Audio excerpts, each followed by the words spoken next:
Welcome back to ATVN. The number 6 USC men's tennis team is pushing on in Pac-12 play with Arizona and Utah in town this week. Earlier today, sports correspondent Angel Vizcarra chatted with senior captain Nick Crystal.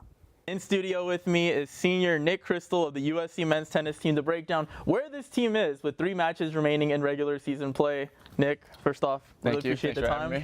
And I just want to ask, right now, where do you see this team being? 20-4 so far through the year, 3-1 in conference play. Where is this team really? I think we're in a really good position.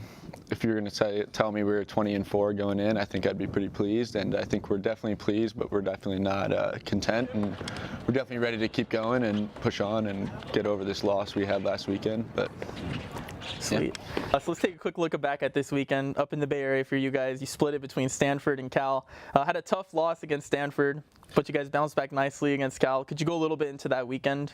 Yeah, we knew that was going to be a big weekend going up there. They're 2 good teams and 2 of our rivals, and obviously it wasn't what we wanted at Stanford, and we just didn't play very well. We came out flat, not a lot of energy, and I think a big discussion going into the next day was to just reverse that, and we went out there, had great energy, and competed on all 6 courts and took care of doubles, and just a good win.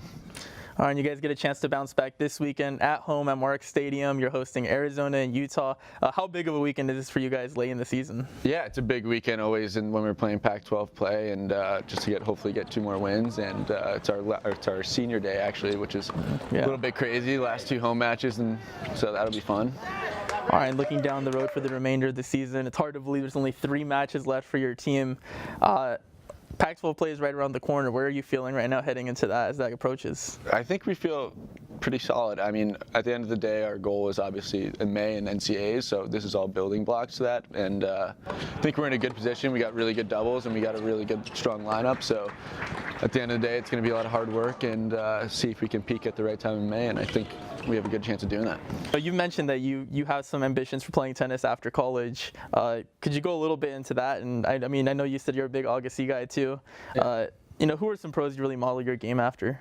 I looked up to Andre Agassi growing up. Definitely the way his ground strokes. I would like to say I look like that on the court, but it's probably not. But Nadal, obviously, Federer. I mean, all the real big names. I think you can always take bits and pieces from their game. So, and obviously Steve Johnson's been a pretty big influence as being a guy that just graduated SC right before me, and he's killing it on the tour. All right, awesome. Well, we wish you the best of luck going forward in your career, but you've got some business still here at USC. Nick and the USC men's tennis team will be taking on Arizona and Utah at home this weekend before their big matchup with UCLA on April 21st, which will likely determine the Pac-12 regular season title. The number 9 USC women's lacrosse team will battle number 6 Colorado this Friday in a senior night game at the Coliseum. The women of Troy are dominating the field with a season-high 5-game winning streak. Friday's game is pivotal in determining seeding berths for the upcoming MPSF tournament, with both USC and Colorado fighting for the 1 seed. Now transitioning from collegiate to the pros, here are this week's top stories from around the nation in this edition of Prospective.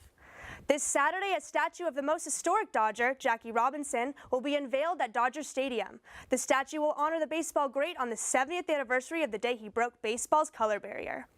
The city and county of St. Louis, along with the committee that oversees the Rams' old stadium, are suing the NFL and the Rams over the team's move to Los Angeles. They allege that both parties lied about staying in the city and failed to follow terms of its relocation policy. And the battle to win the Stanley Cup begins tonight with 5 matchups to start off the postseason. Right now, the Chicago Blackhawks and the Washington Capitals are the 2 favorites predicted to win. That's it for a quick look around pro sports.